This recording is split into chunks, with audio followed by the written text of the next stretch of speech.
Hey everyone, welcome to an all UAP edition of Wizard News. Now, if you didn't know, UAP is the new term for UFO.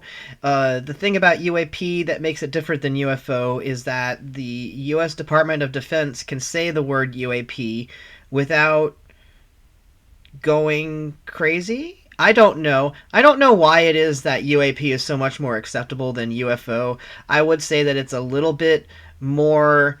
Um, well, it's almost a little bit more accurate, but since it's unidentified aerial phenomena, one of the things that you'll find is that they're actually trying to define UAPs to be not just aerial, but also underwater or transmedium, they sometimes say. So let's get to it and take a look at what the news is on UAPs when it comes to the Department of Defense. It's because we've got like a lot more than they usually ever tell us, and I'm really hoping that this will continue to be the case. So, CNN did some reporting on this that I wanted to go ahead and quote some because it goes ahead and sums it all up in a way that I think is a bit more concise than the actual report. But we will take a look at the report after we take a look at some of the quotes from this article on it. So, U.S. government has received more than 350 new UFO reports. Now, something I want to state is that there are over 500 total now. And some of these new reports are not necessarily new incidents that happened since the last time. So, U.S. government has received over 350 new reports of what the U.S. government terms unidentified aerial phenomenon, commonly known as UFOs, since March of 2021, roughly half of which are so far unexplained. This is according to a report from the Office of the Director of National Intelligence, and it was released today.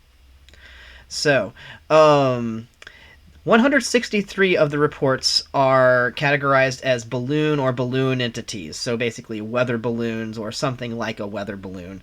So not anything that really needs a whole lot of examination because of that. And then we have some other reports have been attributed as drones, birds, weather events, or airborne debris like plastic bags.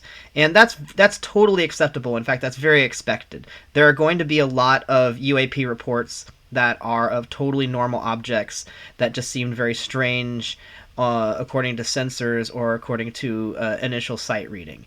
That's going to happen, and we expect that. But of course, not all of these are explained or could be explained as just debris. So we have 171 reported sightings of UAPs that continue to be unexplained by the U.S. government. They don't have an explanation for these yet, and they're still looking. Some of these uncharacterized UAP appeared to have demonstrated unusual flight characteristics or performance capabilities and require further analysis. And of course, for those, what they're really looking at is, are these from another sovereign nation?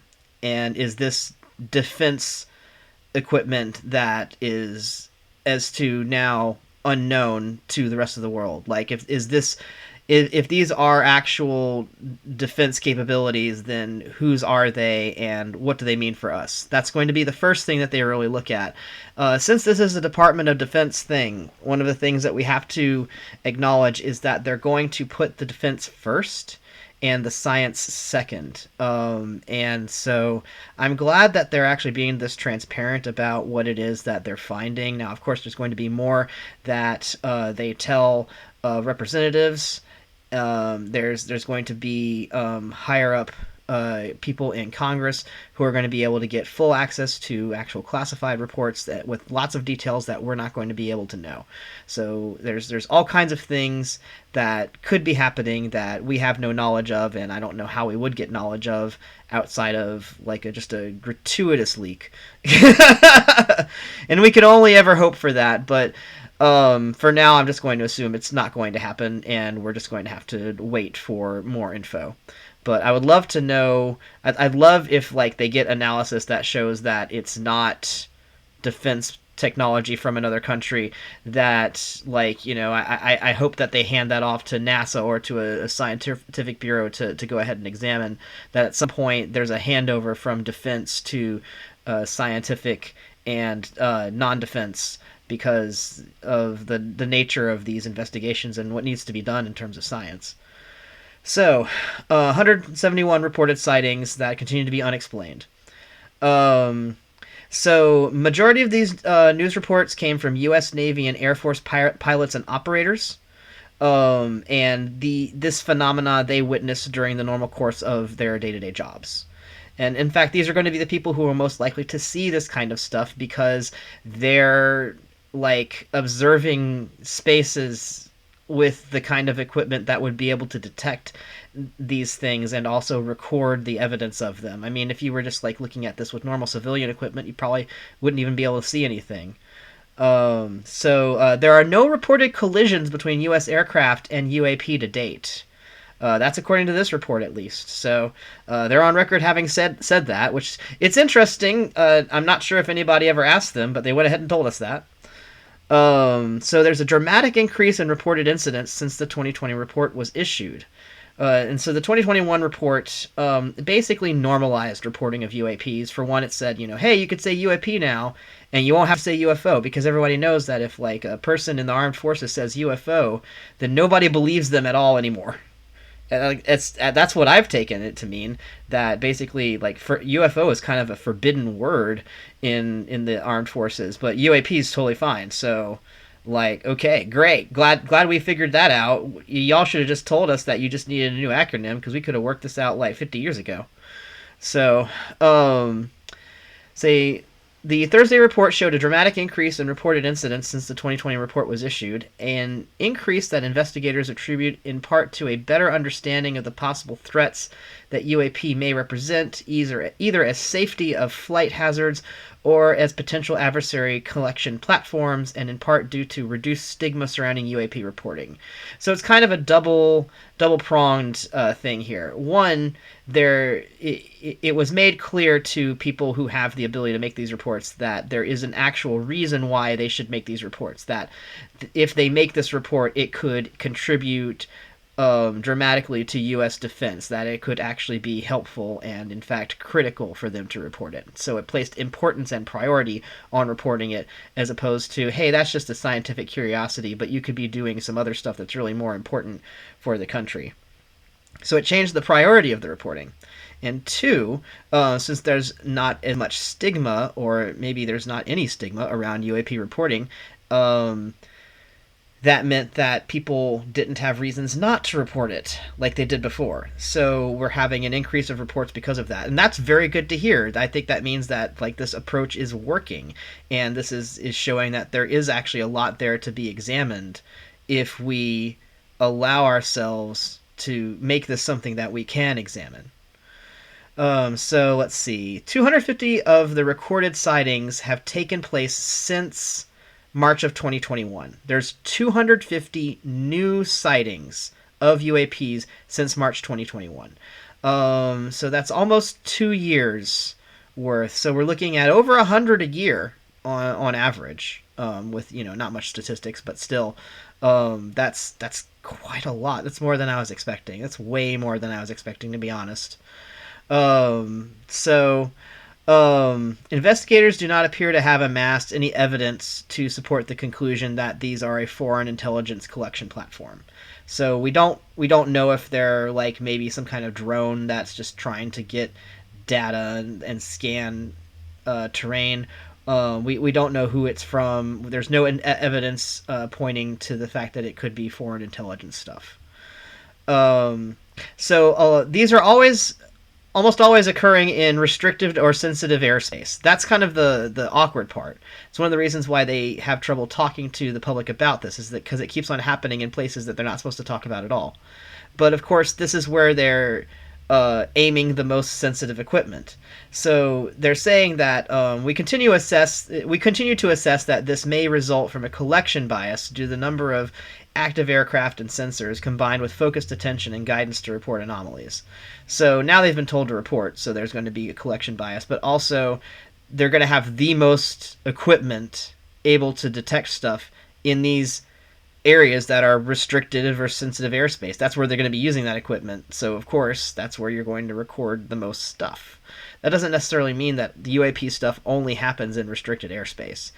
It just means that we as citizens don't have this kind of super technology strapped to our cameras like they've got. So the original report is very interesting.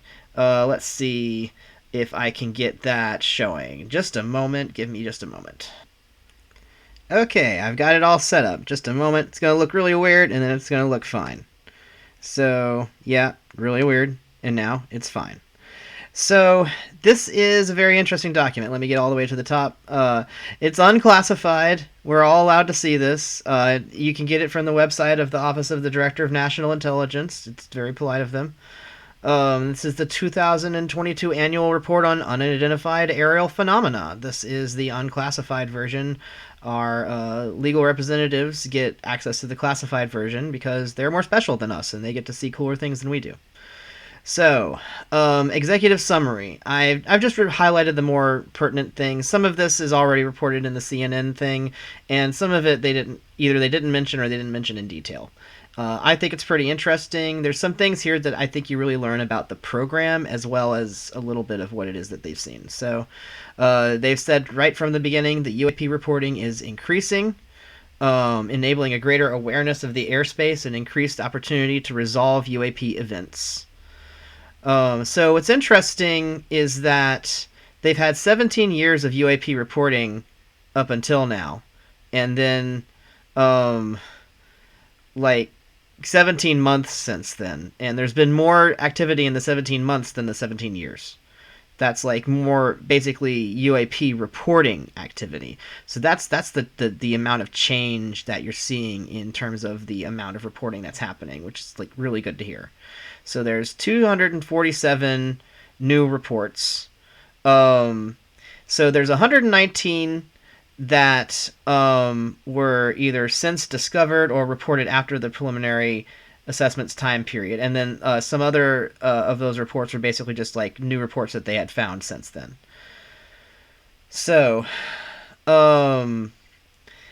what's interesting is that they talk about, this will allow for increased coordination of efforts against the UAP problem set.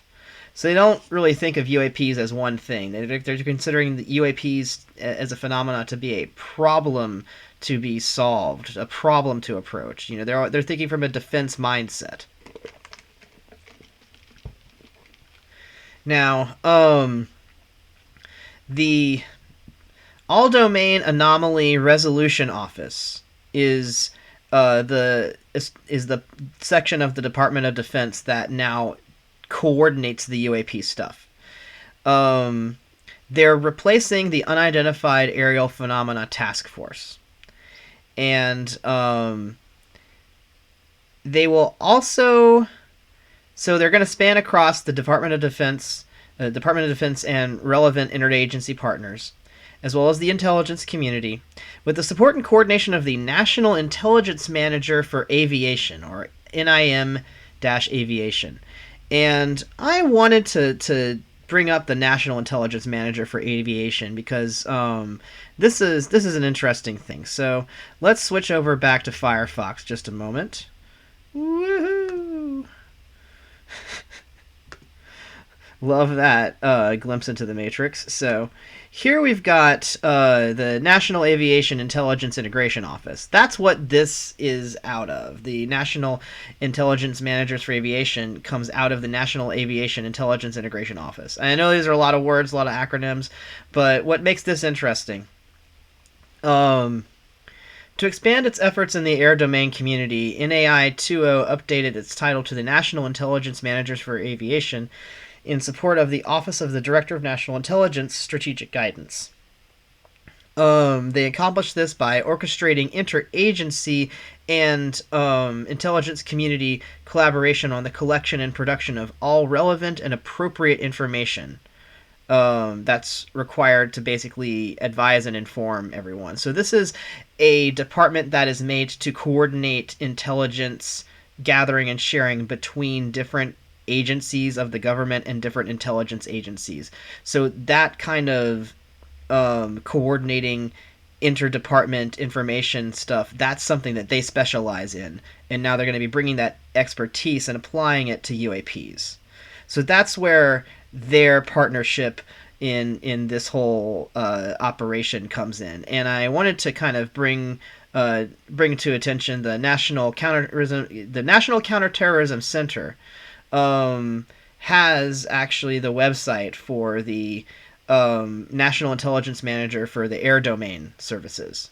Or serves. Okay, so National Intelligence Manager for the Air Domain serves as the Director of National Intelligence's principal advisor on air domain issues. So the Director of National Intelligence gets advisement on air issues from the person who is in charge of this whole National Intelligence Manager's office. Also, these little things right here on this website, they're not supposed to be like this. And if the Director of National Intelligence is watching, like if your office is watching, y'all, you need to take these little things right here. These are supposed to like give like print options for these little things here. And whatever governs this activity, you need to take that and you need to change its permissions to private instead of public. This should not be exposed to the public. This is a part of your CMS that is not supposed to be public facing. And I'm just a little bit concerned because, like, back in the Obama era, y'all had access to Drupal and everything, and so I know y'all are capable of better. Anyway, security is important. Maybe secure our website a little bit more. But if you take care of UAPs before you take care of this website thing, I don't mind. In fact, if you want to send any info about UFOs to me, just go ahead and put it in the comments. I think that's a lot more important than the website thing, just in case you're listening. So back to the PDF and pause for weirdness. Weirdness happening. Weirdness paused. All right, so the UAP Problem Set. So that's the National Intelligence Manager for Aviation and where they come in. Now, there's a few other things going on in this document that I've highlighted or just brought to attention. So there's a requirement established in the National Defense Authorization Act for 2022 to give us this report. There's also the classified report that Congress shall be getting. But this is actually here because it was in the NDAA. And I just think that if you're a U.S. taxpayer or if you're interested in U.S. politics, that's really interesting to know and really important. So the AARO office, the one that's in charge of the UAPs, they deliver quarterly reports on UAP to policymakers that contain greater detail regarding analysis and attribution of UAP events. So if there is analysis of these UAP events, and it does exist, but we do not get to access them. Like us members of the public, we do not get to access them at this time. But they are being shared with the intelligence community, with policymakers, is what it says. I don't know if that means any congressperson or if that means you have to be part of a committee or you have to be like part of leadership or whatever. But this is information that is highly controlled. So, again, not really sure if it's because of defense technology and therefore they're worried about international, like, other nations that have some kind of technology that maybe, used to spy on the U.S., or if they're actually concerned about ETs, which, of course, I'm a bit more interested in. So, this whole big chunk right here, I circled. So this report was drafted by ODNI's NIM Aviation in conjunction with AARO. I know there's a lot of acronyms there, but basically the UAP office that works for the Office of the Director of National Intelligence, in conjunction with the National Intelligence Managers for Aviation, they made this report. And what's interesting is just how many agencies this report is gathering information from. That's why I outlined this part. So it includes input from the Undersecretary of Defense for Intelligence and Security, the Defense Intelligence Agency, the Federal Bureau of Investigation, the FBI, the National Reconnaissance Office, the National Geospatial Intelligence Agency, the National Security Agency, the NSA, the U.S. Army, the U.S. Navy, the U.S. Marine Corps, the U.S. Air Force, the Federal Aviation Administration, the National Aeronautics and Space Administration, NASA, the National Oceanographic and Atmospheric Administration, NOAA, they give us the weather, the Department of Energy, ODNI/NIM Emerging and Disruptive Technology. So the National Intelligence Managers of Emerging and Disruptive Technology, they also get wrapped in with this. And and then Office of Director of National Intelligence, National Counterintelligence and Security Center, and the National Intelligence Council. So all of those entities, all of them have input into this report involving UAPs, and I would love to see any of the analysis that any of them did for any of this stuff. But I mean, can you imagine just how much info there could be there? Just I gosh, I sure wish I was the right elected official right now. So then I'd know a whole bunch of things, or maybe I wouldn't. Who knows? Maybe it just all says that they know absolutely nothing. So ODNI and AARO operate under the assumption that these UAP reports are derived from the observer's accurate recollection of the event, and that sensors are generally operating correctly and are capturing enough real data to allow initial assessments. So basically, they're operating under good faith that the person who was observing things, that their senses were sharp and they were actually seeing what it is that they said they were seeing, and also that the sensors were seeing what the sensors said they were seeing. But it may turn out that it becomes a user error or equipment failure. Just that you can't find that out until you actually investigate. So I like seeing this, that they are having the assumption that, good faith assumption, because I think that's the best way to start an investigation of this nature. I mean, how else, can you really have any trust? So here's this little note that I thought was interesting. The NDAA, the National Defense Authorization Act of 2022, expanded the definition of UAP to include air, sea, and transmedium objects. A transmedium object means that it goes from sea to air, air to sea, or land to air, etc. It goes from one medium to another. So they're saying air, sea, and transmedium. They're not saying land. So it still has to be it still has to be a non-land object, I guess. I don't know why you would report an on-land object, but I guess what if the UFO was parked? What would you do? It's not in the air, but obviously it's not from here, right? Or obviously it's a piece of defense technology. What if the plane lands? You should still report it, right? Anyway, I don't want to get too much in those weeds. I feel like a stand-up comedian when it comes to that kind of stuff, but you gotta laugh. So the AARO was established as the UAPTF's successor entity on the 20th of July last year in 2022. It has the authority to coordinate UAP efforts beyond the Defartment of Defense, and it is authorized to develop processes and procedures to synchronize and standardize collection, reporting, and analysis throughout not just the Department of Defense, but the intelligence community as well. And then, of course, it says the support and the coordination of the National Intelligence Managers for Aviation. I like to call that out because I just see them being mentioned quite a lot, and it seems that they have quite a lot of reach when it comes to the intelligence community stuff. Also, just really good to see that somebody is focusing specifically on interagency coordination, because that has really fallen short when it comes to our government's intelligence and defense agencies. And so I'm just really glad to see that this is actually a point of strength this time. Let's see. They'll coordinate with other non-intelligence community agencies such as the FAA, NASA, and NOAA. As we mentioned before, they'll also be coordinating with the DHS, DOE, as appropriate. So the broad scope of authority granted to the AARO should enable them to leverage a multi-agency, whole-of-government approach to understanding, resolving, and attributing UAP in the future. This is very interesting to me. It not only does this show they've really taken this very seriously, but this agency has a lot of authority.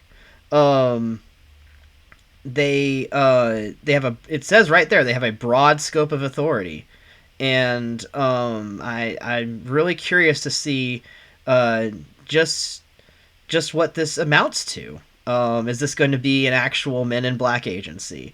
What is this going to look like? Are they going to take civilian reports like we've been asking, has been asked actually by Congress people and has been discussed? So, ODNI, the Office of the Director of National Intelligence, has developed strategic guidance to enhance further collection. And I wish they would have told us what that guidance was, but they have not. But that is what they will use to, what they will leverage to prepare, collect, and report on UAP in a comprehensive manner for the intelligence community. So the Director of National Intelligence has given some sort of guidance, like the Office of the Director has given some sort of guidance when it comes to UAP reporting that is coordinating better with the intelligence community. So there's something about the actual collection of it now that's being done better, has in some way been finessed. I wish they'd tell us what it was, but that would be too much. If anybody can see this document, that means that anybody who is an enemy of the U.S. could be seeing this, and then they would know all the things too. And I guess that means that we can't have nice things. So there were 366 additional reports. In the preliminary assessment that was delivered in 2022, they had 144 reports. And so now we have a total of 510 UAP reports that are cataloged to date under this particular study for this particular agency. So when it comes to the new 366 identified reports, 26 have been characterized as unmanned aircraft system UAS or UAS-like entities. That means drones. 26 are probably drones. And it doesn't really say here whether they're somebody else's drones or they're ours. But they might as well be drones, and they're not of concern, or at least they're not of concern for this particular department. 163 were categorized as balloon or balloon-like entities. I love entities. That makes everybody feel better. I'm an occultist, and I'm like, oh, an entity like you summon into a circle? No, it just means that it's something, and they don't...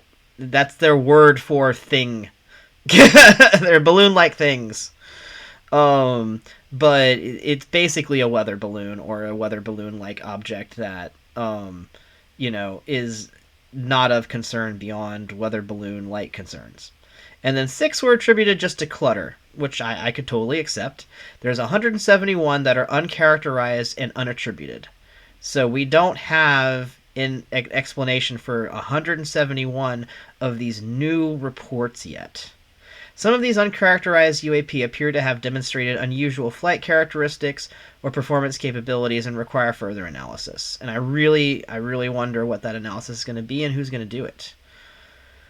And what these flight characteristics are and what these performance capabilities are. We can only wonder right now. So let's see what else we had in this report. Let's see. Previously, we had 144 reports covered during 17 years of UAP reporting. And then we've had 247 more UAP reports during the 17 months since.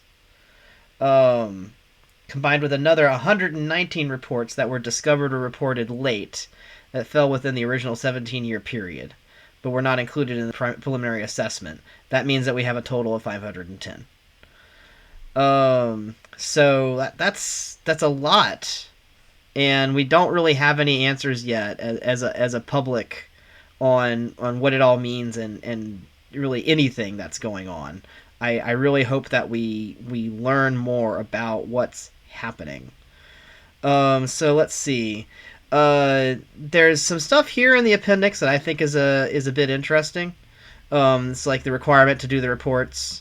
The reports all have to have these types of things. So each report under paragraph 1 shall include the following information. All reported unidentified aerial phenomena-related events that occurred during the 1-year period. All reported unidentified aerial phenomena-related events that occurred during a period other than that 1-year period, but were not included in an earlier report. So, I mean, that's what we saw here. An analysis of data and intelligence received through each reported unidentified aerial phenomena-related event. We don't get that. That somebody else gets, but we don't get it. An analysis of data relating to UAP collected through geospatial intelligence, signals intelligence, human intelligence, and measurement and signature intelligence. I would love to know anything about this stuff, but we don't. The number of reported unidentified aerial phenomena over restricted airspace of the United States during the 1 year period. We did get that. That was good to know. An analysis of such events identified under E. Identification of potential aerospace or other threats posed by unidentified aerial phenomena to the national security of the United States. Of course, we're not going to get that. I understand that we're not getting that. I hope that Congress got as much as they need to know. An assessment of any activity regarding unidentified aerial phenomena that can be attributed to one or more adversarial foreign governments. I just gotta wonder. Identification of any incidents or patterns regarding UAPs that indicate a potential adversarial foreign government may have achieved a breakthrough aerospace capability, which is the big thing that's being wondered about. What if some other country has figured out something that we don't know how to do yet? Then we wouldn't know what it looks like or how to detect it. We don't know what we're looking at. So it's just a lot of, what the heck's going on here. A lot of things to wonder about. An update on the coordination by the United States with allies and partners on efforts to track, understand, and address UAPs, which I really want to hear about. How much are we coordinating with our allies on this? How much are we talking with other countries about this? It really seems like it would be very important to confer with others on this stuff, especially if it ends up just being their stuff. It would be great to know that. And then an update on efforts underway on the ability to capture or exploit discovered UAPs. Capture or exploit discovered UAPs. That's something, that's an interesting bit of wording. So if they capture a UFO, I'd love to know about that. Assessment of any health-related effects for individuals that have encountered UAPs. Want to know about that. Wondering if this is going to cross over with the Havana syndrome stuff, by the way. That's not the first time I've seen that mentioned in this report.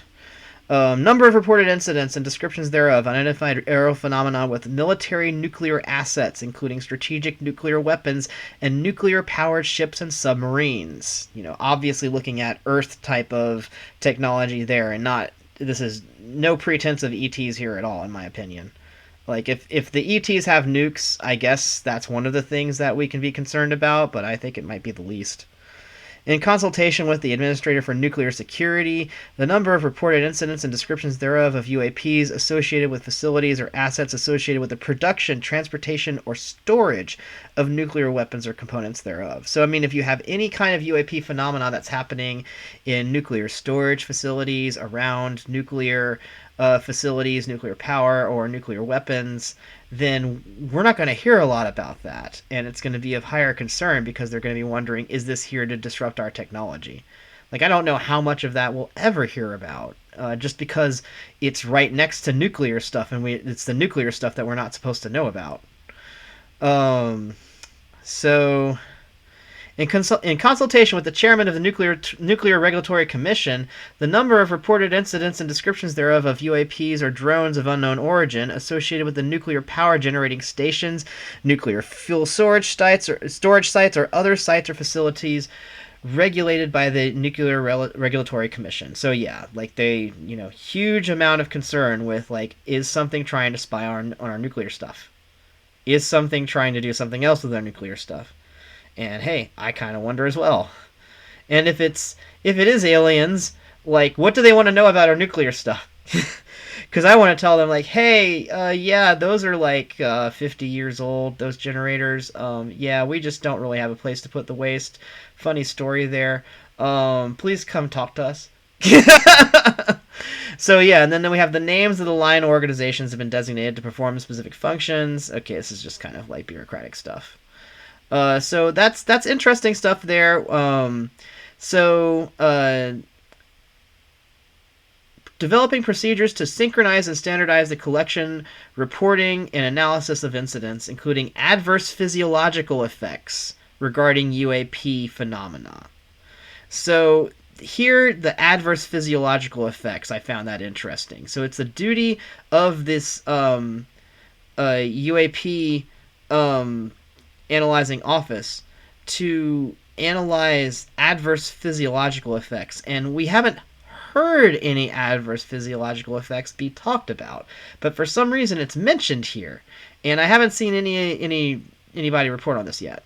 So I kind of wonder why it's specifically called out here. What are the adverse physiological effects? That, like, why was this mentioned? What brought this up? What made this be a need? So there's going to be a centralized repository where these reports are incorporated into.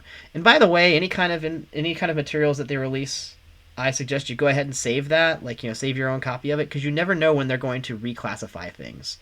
A lot of stuff happened with, like, the JFK documents, where, like, they kind of got reclassified at a certain point after 9/11 because everything got reclassified all at once under sort of some blanket stuff. So suddenly we didn't have access to documents that we had access to before publicly. So, saving your own copy is, like, kind of important if you want access to that perpetually.